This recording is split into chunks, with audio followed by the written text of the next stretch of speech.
Coin SRC, Abogados Laborales. Quisiera sí escuchar tu opinión. Cuéntanos un poquito de todo lo que está sucediendo en el ambiente macroeconómico, en el ajuste de las tasas, en la inflación, en los movimientos de mercado, los esfuerzos que están haciendo los Estados Unidos para contener su inflación, para fortalecer las economías y también, bueno, ¿qué hacemos aquí en México también para luchar contra esta inflación? Bueno, lo que estamos mirando es que se está complicando un poco el escenario internacional. Lo vemos más complicado en el 2023 que en el 2022, que ya estaba de por sí complicado. Si vamos por temas, hay varios elementos ahí en esa capa externa internacional que los empresarios y directivos en México tienen que estar observando permanentemente, mucho más allá de lo que leen en medios. Es una obligación estar observando, porque si uno de esos 15, 20 elementos internacionales que están interactuando en nuestras empresas crece en importancia, como lo fue en su momento la cadena de suministro, ¿no? China cierra puertos, no hay barcos, no hay contenedores, los precios se disparan, y entonces los que importábamos a un precio, pues se nos quintuplicó, el costo se nos fue 10 veces más, e impactó directamente, a pesar de que estaba lejos, y era un tema internacional, y la guerra de Ucrania la veíamos a miles de kilómetros, llegó a impactar realmente en nuestros negocios en el día a día, y eso fue en nuestros costos de importación, en nuestra confiabilidad de poder importar en tiempo y forma. Si nosotros revisamos esto, y si nos vamos primero por el lado económico, los países están previendo no crecer en el 2023, todos están previendo decrecer. Bueno, están creciendo, pero de una forma muy, muy moderada.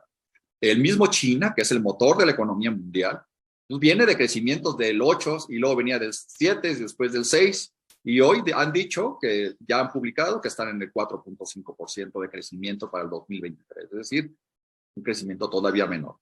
Entonces, si vemos estos crecimientos a nivel global, ya el Banco de México, el Fondo Monetario Internacional y el Banco Mundial han hecho sus previsiones para el crecimiento global de las economías internacionales, es que hay un crecimiento menor. ¿Qué estamos viendo? Unos esfuerzos muy importantes por reducir la inflación a como dé lugar. No importa las consecuencias, el fin último es reducir la inflación. Entonces, pues sí, están encareciendo el dinero, incrementando las tasas de interés. Vamos a estar cerrando en México arriba del 10.5%. Eso es encarecer el crédito a una empresa que pida un préstamo, pues le va a costar más caro ese préstamo en intereses. Y lo mismo a las empresas, lo mismo a las personas. Entonces, lo que estamos observando es que ese esfuerzo tan grande, el esfuerzo tan grande para reducir la inflación, lo único que va a producir es que el mundo se detenga un poquito más, ¿no? Entonces, si entremos en una recesión, recesión no quiere decir crisis, pero si hay sectores de no aguante en esta recesión, puede ser la construcción, puede ser el tema inmobiliario en los Estados Unidos, y que si se complican ellos por esta recesión, entonces sí a todos nos pueden llevar a una crisis.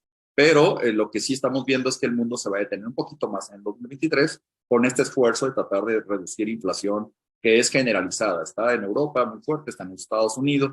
La meta en Estados Unidos es del 3%, vienen del 8 y tantos, ya lo bajaron a 6, andan 5 y centavos, pero siguen lejos del objetivo, entonces seguirán aumentando todas esas tasas de interés que ahorita en Estados Unidos pues andan arriba del 4%. Entonces, esto es encarecer el dinero, esto es encarecer los créditos, y el crédito también es un motor de activación de la economía.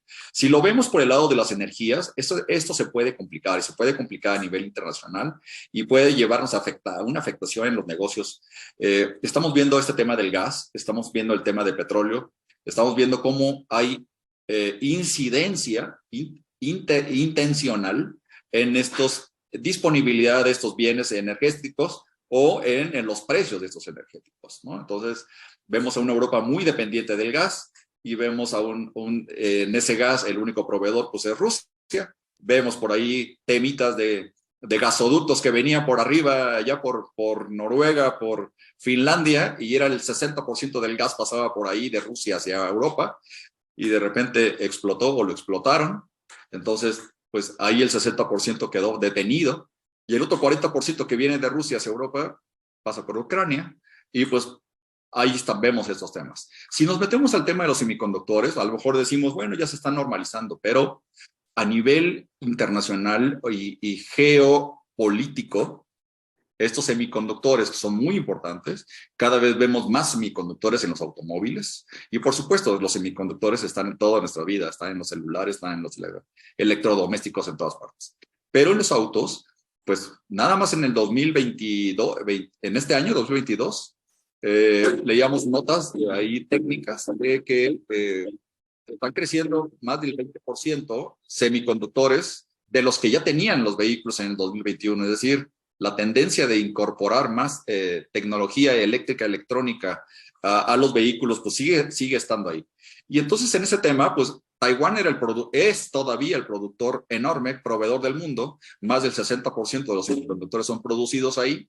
China con broncas geopolíticas de territorios queriendo tomar a Taiwán, y Estados Unidos haciendo un esfuerzo muy importante pues para no depender de Taiwán en el tema de semiconductores y hacer grandes inversiones en su país para que ellos sean los que tengan el control de este tipo de productos. Entonces, el abastecimiento a las empresas armadoras el día de hoy está prácticamente normalizado, pero hay unos jalones muy fuertes a nivel internacional de dónde se va a quedar la dominancia de este tipo de productos, si se queda en Estados Unidos, si se queda en China. Los mismos europeos quieren producir sus propios semiconductores, es decir, se está convirtiendo en un tema importante que esperemos no se salga del control más allá de las tensiones normales que pueden ocurrir en estos cambios.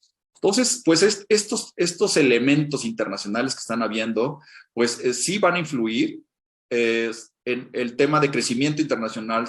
Las expectativas son a la baja. El tema de inflación las van a estar mejorando, no van a llegar a la meta todavía en el 2023, pero lo que van a provocar es un estancamiento de la economía a nivel internacional. Por lo tanto, pues sí vamos a estar viendo algunos sectores económicos y como más o menos frenados, pero como comentaba hace un momento, lo que vemos en el aftermarket es que pues tiene una capacidad resiliente muy alta, y esa capa que tiene tanto del parque vehicular moviéndose, circulando, desgastándose, generando demanda de autopartes, pues ese es un blindaje sumamente importante que tienen las empresas en México para que estos temas internacionales lleguen a afectarlos, pero de menor medida.